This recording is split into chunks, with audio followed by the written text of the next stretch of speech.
Hello everyone and welcome to the 2025 Division II Football Championship Selection Show. I'm your host Joey Lindstrom. Today we will reveal the 32 teams that have earned their way into the bracket, all with the goal in mind since the beginning of their respective seasons to hoist the national championship trophy at McKinney Stadium in McKinney, Texas on December 20th on ESPN2. For some teams, the goal isn't just to make the playoffs, it's a championship mindset that will take them to the title.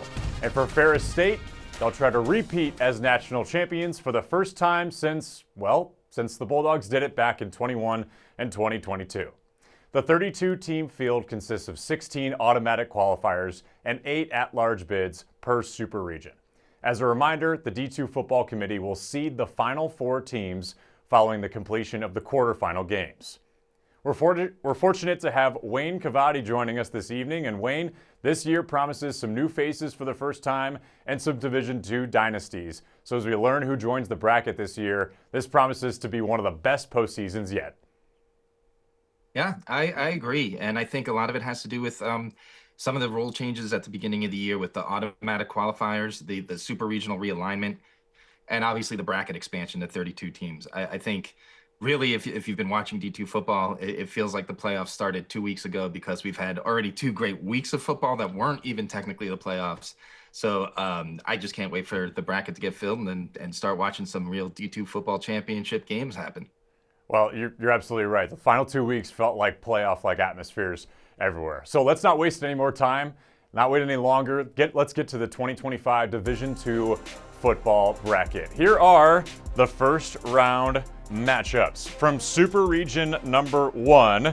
First up, the number 1 seed and host, the Golden Bears of Kutztown. The Golden Bears are undefeated with an 11-win season and clinched their 3rd straight PSAC championship and their 3rd straight outright PSAC East title under Jim Clements, who also secured his 100th win with the program this season. They are now the first PSAC football program to win 3 consecutive conference title games since Slippery Rock did it in 1972 to 1974. They also hold the 3rd longest winning streak in the country and the most in Division II right now. And they will be taking on Bentley. The Falcons upset nationally ranked number 24 Assumption on November 10th, 20-17 to win the 2025 Northeast 10 Conference regular season title by holding that head-to-head advantage over Assumption. And Bentley earns the auto bid to the NCAA championship tournament. The Falcons are NE10 champions for the first time since 2019. It's a huge turnaround for the 2025 squad that opened the season with 3 consecutive losses. Next up, the Crimson Hawks of Indiana, Pennsylvania. IUP is back in the tournament. After falling to Kutztown for the PSAC title, Paul Tortorella's team holds on and punches their ticket into the playoffs. They'll look for their high-powered passing offense to be their advantage in the tournament, leading the PSAC in that category with quarterback Matthew Ruby. Congrats to the Crimson Hawks. And to face the 4th seed is the Assumption Greyhounds. They get their win over Westchester University of PA, and head coach Andy McKenzie passes the current James Madison University head coach Bob Chesney with his 45th career win at Assumption, becoming the winningest head coach in program history. Assumption is back in the tourney and ready to make some noise this season. Congrats to the Greyhounds. Next up, the 2 seed, the Golden Bulls of Johnson C. Smith University. For the first time since 1969, the Golden Bulls are CIAA champions. From the opening whistle to the final snap, they played like a team determined to close a 55-year chapter. After defeating Virginia Union in the CIAA title game, the Golden Bulls are back in the dance, and wide receiver DeAndre Proctor was named the 2025 CIAA Football Championship MVP. Maurice Flowers' team is primed to make some noise in the playoffs. Congrats to JCS. And they will take on Frostburg State. Frostburg State, the champion of the Mountain East Conference after a road win over Fairmont State on Saturday. They win a share of the title with Charleston, but secured the bid to the NCAA tournament thanks to defeating the Golden Eagles in their head-to-head matchup. This is head coach Eric Wagner's first NCAA playoff appearance with Frostburg. Congratulations to the Bobcats. All right, the third and final seed in our first super region, Virginia Union. After falling in the aforementioned CIAA championship, the Panthers weren't able to secure their third straight title, but they get one of the at-large bids.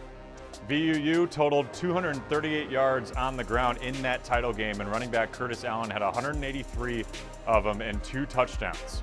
And now Alan Parker's team is back in the championship tournament, ready to make some noise with this Virginia Union team. And they will be hosting California of Pennsylvania. The Vulcans make it to the playoffs. After a 4-touchdown performance in their second half, California makes it the third season with at least 8 wins in the last 5 years, and head coach Gary Dunn in his 10th season leads the program to their second playoff appearance in a row and his 4th as the head coach of the Vulcans. All right, Super Region number 1 wrapped up. Wayne, we'll throw back to you. This is a bracket with a ton of experience, but also some new faces. What stands out to you? What do you make of this region? I really like the balance at first glance. This is usually very PSAC dominated. It's weird. There's no Slippery Rock, I believe, since the first time since 2017. No East Stroudsburg. So it's nice to see the CIAA get a few teams in there, and same with the NE10. I think we see the first of a few examples we're going to see where an automatic qualifier kind of adds some intrigue to it. I think had Bentley not beat and upset Assumption, I don't know that they would have made the bracket, so that meant that someone else was kind of left out. So I think the selection committee had a tougher assignment on their hands to figure out between who I would think probably between Fayetteville State and Charleston and Assumption for that last spot. And I think I think that's something that the automatic bid adds as a positive, is to add some excitement and make it seem, who is the teams that deserve to be there. And just lastly, you mentioned Frostburg State. That's a fun story right there. They were 6-5 last year. They're entering the tournament at 9-2, and this was no fluke. They beat the teams they had to beat in Charleston, Fairmont State, and West Virginia State. And this is a very deserving team, and I'm interested to see what they do against arguably maybe one of the 2 favorites to come out of this super region. Well, if this super region is a preview of what's to come, I'm really excited to hear your thoughts about what else is coming down the road here. Well, with that, let's move to Super Region 2. The number 1 seed in this region, the Golden Rams of Albany State. From the state of Georgia, the Rams went 10-1 this season and defeated Benedict College to secure their spot in the dance. Tyant Weish leads this group at running back with nearly 800 yards this year, and Albany State has back-to-back SIAC Conference Offensive Players of the Year with Isaiah Knowles at quarterback. And they will be hosting last year's national runner-up, Valdosta State, squeaks into the playoffs after upsetting West Florida on a walk-off field goal win yesterday in overtime. Valdosta State is back in after securing that Gulf South Conference victory. The Blazers won their 4th straight game and captured their 12th GSC title after starting their season 2-4. So the runners-up from a season ago showed some resilience, and they're back in the party. Next up, the 4th-seeded Wingate Bulldogs. Wingate back in the tournament. As a member of the SAC, the Bulldogs fell twice in conference play but ripped off 6 straight wins to get themselves back in. They are led by running back Xavier Pugh, who's approaching 1,000 rushing yards this season. And after a close loss to Virginia Union in last year's tournament, Wingate feels primed to make a return and make a deep run in this year's bracket. And Wingate will take on Benedict. After going 9-2 this year, Benedict College is back in the playoffs. They fell in the SIAC championship game to Albany State, which is the only opponent they've lost to this season. Darius Ocean is the signal caller for this group, and they hold 9 spots on the SIAC all-conference list. The number 2 seed in this region is West Florida. The 2019 national champs are back, and the Argos are highly motivated after a stunner yesterday with Valdosta State kept them from an undefeated season. They were ranked as high as 3rd this year and now earn the at-large bid with a chance to make a run to the title game. This group is led by Marcus Stokes at quarterback with almost 3,000 air yards this season, and linebacker Jacoby Clinton leads this defense with 72 tackles. Sheesh. And the Argonauts will be hosting North Greenville. The Trailblazers earned the automatic qualifier after defeating UNC Pembroke on Saturday in the inaugural Conference Carolinas Bowl. Dylan Ramirez won the MVP of the championship game, the first football conference title game in 51 years for Conference Carolinas. Congrats to the Trailblazers. All right, next up is Newberry. They earned the 3rd seed. The Berry is back in the tournament after winning its 3rd SAC title in 5 seasons and punching their ticket as an automatic qualifier. They host their first playoff home game since 2016. Congrats to the Wolves. And they will host a newcomer to the D2 championship, the Kentucky State Thoroughbreds. The Thoroughbreds have dialed up a trip to the playoffs for the first time in program history. 9-2 is the best regular season record since 1935, Wayne, and it ties the best mark in program history. Head coach Felton Huggins Jr. has turned this program into a power after arriving on campus in 2023, and now they make the tournament for the first time. Congratulations to the Thoroughbreds, who are now off to the races as newcomers in the D2 playoffs. Well, Wayne, how about that? This is what we love about college football. We have a former national champion in this region and a team that has caught fire for its first appearance. This is going to be a ton of fun. Yeah, if you followed my projections for the last few weeks, you know that this was already probably the toughest part of the bracket to project because of how deep it was in teams. And then you throw in 2 4-loss teams winning their way in by automatic bids, and it just blew it all up, and that's exciting. Right.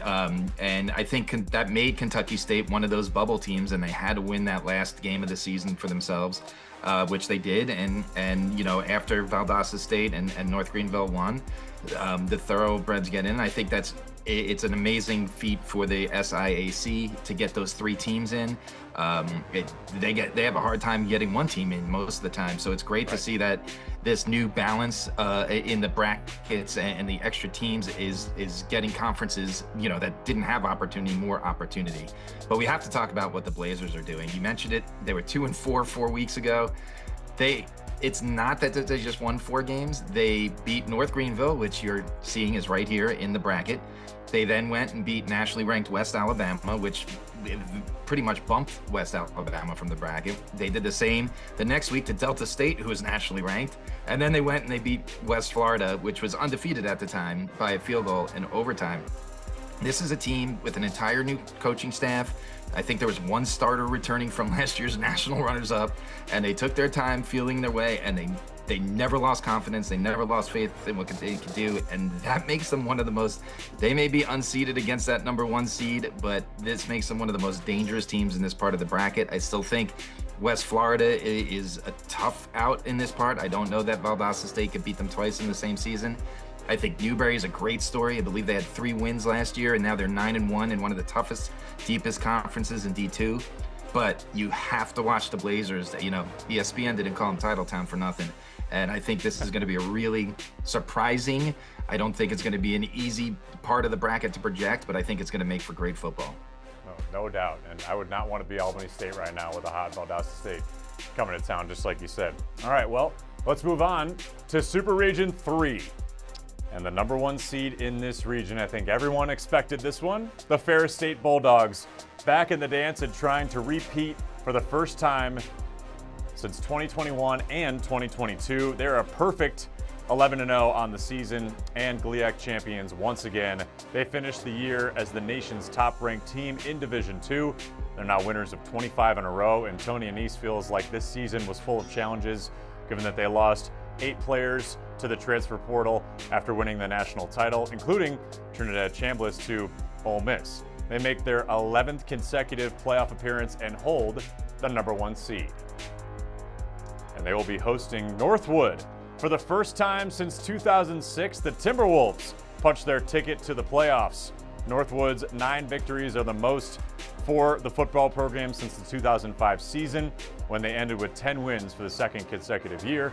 They are led by quarterback Ethan Hamby with 2,300 yards through the air this year. All right, next up, the Ashland Eagles are in as the 4th seed in this region. They are back in the tournament after winning a share of the Great Midwest Conference title, thanks to some help from Tiffin after defeating Findlay earlier on Saturday. Running back Chris Maloney ran 32 times yesterday for 196 yards and 2 touchdowns in their win. And head coach Doug Geiser brings this team to the playoffs for the first time since 2022 and his first time as head coach of the Eagles. And they will be hosting the Bulldogs of Minnesota Duluth. That's right, the Bulldogs clinched the NSIC title and their first North Division title since 2019. Kyle Waljasper led the offense with 157 rushing yards and 3 touchdowns on the ground and 1 through the air for the win yesterday. This is their 12th NCAA Division II playoff selection and their 6th under head coach Kurt Weiss. Congrats to the Bulldogs. All right, moving along. The number 2 seed, Findlay, hosting a playoff game for the first time. The Oilers have their first 10-win season in over 10 years and have had winning seasons 14 of the last 15 years. They've got a record of 19-2 over the last 2 seasons combined, which is 4th best in the country during that time span. They have the fewest rushing yards allowed as a defense through 10 weeks in program history at 512, and the most consecutive weeks without allowing 100 yards on the ground in program history. Will host Minnesota State Mankato. The Mavericks are back in the playoffs once again. They make it their 16th appearance in the NCAA tournament and are hoping to make a serious crack at it once again after the semifinal finish last year. Head coach Todd Hoffer knows how to coach this team to a postseason run, so look out for this Maverick squad out of Mankato to make some noise this postseason. The final host in Super Region number 3 is the University of Indianapolis. The Greyhounds of UIndy are making their 5th playoff appearance under head coach Chris Keevers, with this year marking its first ever 4th consecutive playoff berth. And they won their 4th straight GLVC title and 11th since the league began sponsoring football back in 2012. They've completed their 2nd straight 10-win regular season, including a perfect 8-0 run through the Great Lakes Valley Conference. Gavin Sukup entered the final week of the regular season as the D2 leader in passing efficiency, while ranking 2nd in the nation in passing touchdowns and completion percentage, and broke UIndy's single season and career records for touchdown passes in the process. Congrats to the Greyhounds. And they will host Truman State. The Bulldogs are in with 8 wins this year. Kellen Nesbitt, the head coach in his 2nd season, bringing Truman back to the playoffs. Congratulations, Bulldogs. Denham Cook leads the way with 790 rushing yards, leading an offense that scores 36 points per game. All right, Super Region 3. Wayne, this region is loaded. Ferris State has an opportunity to repeat this season, but a tough road ahead because any of these teams in this region, you look at this list and you think any of them could make a championship run. Yeah, for sure. I think this is where we see some of the positives of this super regional realignment. It's wild to me that there are only 2 NSIC teams here. There's usually a ton in the bracket, and especially when you look at how MSU Moorhead and Wayne State, Nebraska came on at the end of the season. But, I think Minnesota State was one of those bubble teams that, they lost the final week of the season, but they're in. And what we know about Minnesota State is that's bad news for this part of the bracket. If you remember just last year, this is a team with a ton of playoff experience, but just last year, they made their way all the way to the national semifinals, and they were the underdog upset in every game, usually winning on a last-second field goal. So all this team needs to do with the coaching staff that they've had there for years is get in, and they become dangerous. But like you said, this is Ferris State's super region to lose. I mean, what do we need to say about the Bulldogs that hasn't been said for the past 7 or 8 years? Head coach Tony Anise, they're built in the trenches. They have the best offensive line. They have a great defensive line. And those are the things that win you D2 football games against whoever you play, because you already have an advantage. And when you have an offensive line like they have, it doesn't matter whichever quarterback, whether it's Wyatt Bauer or Chase Carter is back there, it gives them a huge edge. Then you look at the Carson Gulkers and the Brady Roses, and these are all versatile type of players that can run the ball, throw the ball, catch the ball, kick, return the ball, do whatever it is you need. And there's just, you look at this team and sometimes it feels like there's just no way to beat them. But I do think if Minnesota State can't find a way to beat Findlay, and we could get that Findlay-UND rematch from earlier in the season where Findlay won by a field goal, we have a great matchup there. Ashland's defense against Kyle Walljasper in the first round is going to be phenomenal, a phenomenal matchup. And I think there's a lot of ways this part of the bracket could go, but it has to be Ferris State's to lose right now. I couldn't agree more. This is going to be a lot of fun to see how this pans out. And a little bit of retribution on the table for a couple there.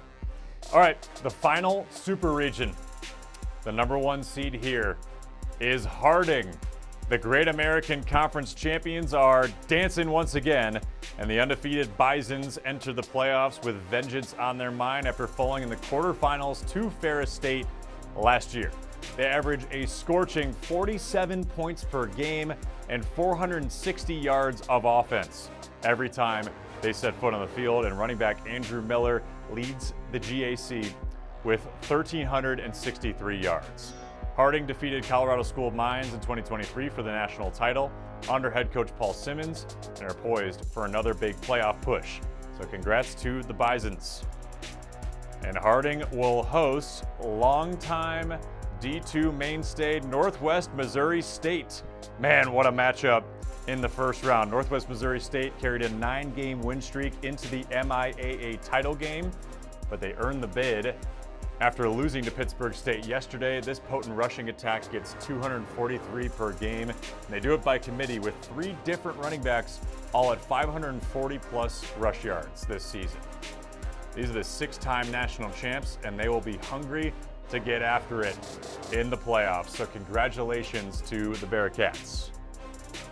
Next up, the team that defeated Northwest Missouri State. It's the Pittsburgh State Gorillas. The MIAA champs are back in the tournament after defeating Northwest Missouri State yesterday, 27-14, and the Gorillas make it the 15th all-time MIAA crown since joining the conference in 1989. They make some seriously good football players out there at Pittsburgh State. And they're going to take on Chadron State. The Eagles are in after an instant classic with Colorado State Pueblo, where they fell by 3. The Eagles find their way back into the playoffs. Head coach Jay Long said he was super proud of how the Eagles took up the slack while filling in for some missing players and made so many crucial plays yesterday. He insisted that the Eagles definitely deserve to be among the playoff teams here this year, and they are. So congratulations to Chadron State. Our next host, the number 2 seed, Central Washington. Central Washington Wolves are finally outright Lone Star Conference champions for the first time after a memorable win for both the program and the university, where they defeated the Western Oregon Wolves thanks to a pass by Kennedy McGill to Logan Brady as time expired to win 19-17. And head coach Chris Fisk is thrilled with his group, and they're in a position to make an unprecedented run here in the tournament. So congrats to Central Washington. They will be taking on a tough foe in Western Colorado. The Mountaineers took care of business with some key wins late this season and a Herculean effort by All-American QB Drew Nash. And Western Colorado gets its 3rd straight playoff berth and 4th since 2021. Congrats to the Mountaineers. All right, the final matchup and the final host of the D2 Football Championship is Colorado State Pueblo. The Rocky Mountain Athletic Conference champs are in, and Pueblo secured its 2nd RMAC title in a row on Saturday with that win over Chadron State, 30-27. The RMAC Conference Championship staying in Pueblo for back-to-back years, capping off 25 straight RMAC wins and 9 in a row for the Thunderwolves as they enter the playoffs. And they will be hosting UT Permian Basin, the Falcons out of the Lone Star Conference, led by Cannon Gibson, appropriately named for his 5 touchdown passes yesterday in their win over Sul Ross State. This is the second winningest season in program history, and that makes it 3 straight winning seasons for head coach Chris McCullough, who now holds the title for the program's all-time winningest head coach. And that rounds out our final super region. Wayne, we've seen Harding in a position to get a title, and this feels like a great opportunity for them, but you can't sleep on any of these teams out west. Oh, no, not for sure. Harding has, the interesting thing for me is that Ferris State and Harding entered this season as number 1 and number 2 way back in August, and they didn't even for once give anybody a reason to think that they shouldn't be. And here we are, and they're 2 of the last 3 undefeated teams. And, Harding leads all of college football, not just D2, all of college football in rushing, their rushing game. They lead all of college football in scoring defense. They are so balanced. And then you look at guys like Cole Keelan and Braden Jay and Ty Duger on defense, and you just got a list of guys that have been around for this entire run and won a national championship 2 years ago. So they have the talent and the experience, and it's pretty amazing to see them just romp through the GAC the way that they do. The Pittsburgh State Northwest Missouri State game yesterday was a playoff game. It was phenomenal, and I think what Pittsburgh State has done. They started that beginning of the season with, it was in 6 weeks they played 5 teams that were either nationally ranked or receiving votes, and they started 2-2, and here they are, winners of 9 in a row, and they're a high home host seed in the tournament, so they're obviously a real threat here in this part of the bracket. I think Central Washington is, you look at your record and you see that they're 10-1, but you got to remember their one loss is to FCS Montana, who's a top 10 team in the FCS for years running. This is a team that's undefeated in D2 play. And I think the most important thing was how they won the Lone Star yesterday, because this is a team that has just been thrashing its opponents with that offense. And what we saw yesterday is that when they need to, they can come back, and Kennedy McGill is just a winner, and he's going to find a way to do it. And I think that may have been, even the time that they scored 91 points, I think that was the most important and impressive game that they had all season to show us that they can win when they need to. And then that last matchup is going to be interesting. I think UT Permian Basin was on the bubble there with Western Oregon after they lost to Central Washington. They get to sneak in, and CSU Pueblo, they were a dominating team last year. They have Reggie Retzlaff and Roman Fuller, a quarterback and wide receiver, that are just a dangerous combo. But CSU Pueblo was upset in their first round game last year, and I think they're going to hold on to that going into this, and they're going to be out, not necessarily for revenge against UTPB, but they're going to want to prove that this year's not a fluke or anything, and they're back here on a mission. So I think it's Harding's to lose, but I think there's a lot of interesting storylines to watch in this part of the bracket. Yeah, well said, Wayne. It's so pertinent and important to remember that each of these teams, they've earned their way here and gotten themselves back into the tournament. And for some, obviously, they're probably disappointed that they didn't make it. There was so much good football this year in Division II, and you have to give a hat tip to a lot of the teams that were maybe on the bubble that didn't quite make it into the tournament this year. Oh, I totally agree. As someone that tracks the projections for the whole season, I could tell you there were at least 15 extra teams that we're not seeing here that made life miserable for the selection committee today, trying to figure out who was in and who was out. So, there was a lot of good D2 football played this year, and a lot of good teams that hopefully make some of the bowls and some other extra games for themselves for the next couple weeks. Well, no doubt. Well, thanks so much for spending some of your evening with us tonight to reveal the participants in this year's Division II NCAA football bracket. Wayne, I'm not going to let you get off too easy. I got to have a championship prediction and a winner out of you before we ship everybody off here. Well, I think as an analyst, I try to be unbiased, but I think if I'm talking as a D2 football fan, for everyone that's watching it, I think Ferris State versus Harding would be the national championship that every D2 football fan deserves. So I don't know if I can make a prediction with how deep this bracket is, but if you want me to give you a national championship game, yes, let's go with Ferris State versus Harding. Love it. And then anything could happen there, because that would mean you'd have 2 undefeated teams going for it all. And I think, at that point, you might have to just go with Ferris State and the experience that they have being on that big stage in that stadium, because they own that stadium. You know, they're 3-1, I believe, in that stadium all time. So, yeah, if you're putting me on the spot, I haven't really dug too deep into it. This is pretty quick, but that's what I'll give you right now. Well, I'll give you a pass because we just got the bracket just as we speak right before we jump on, right? So, totally okay to throw that out there. Listen, this is going to be so much fun. You cover Division II football every day. Thank you for being a light for us and figuring out how these teams might fare. This is going to be a ton of fun. Really looking forward to the bracket, and thanks so much for being with us here, Wayne. Thank you so much for having me. It was fun. Absolutely. So as a reminder, the 4 semifinalists will be reseeded for the Final Four, and the championship on December 20th will be on ESPN2 from McKinney, Texas, and McKinney Stadium.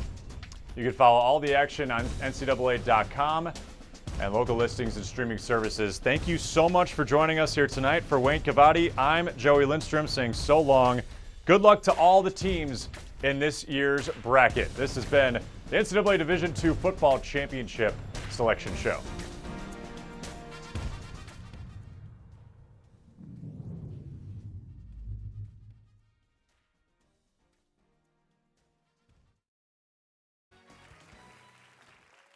Class, today we're talking NCAA championships and life lessons. Schoolwork got you stressed, feeling overwhelmed.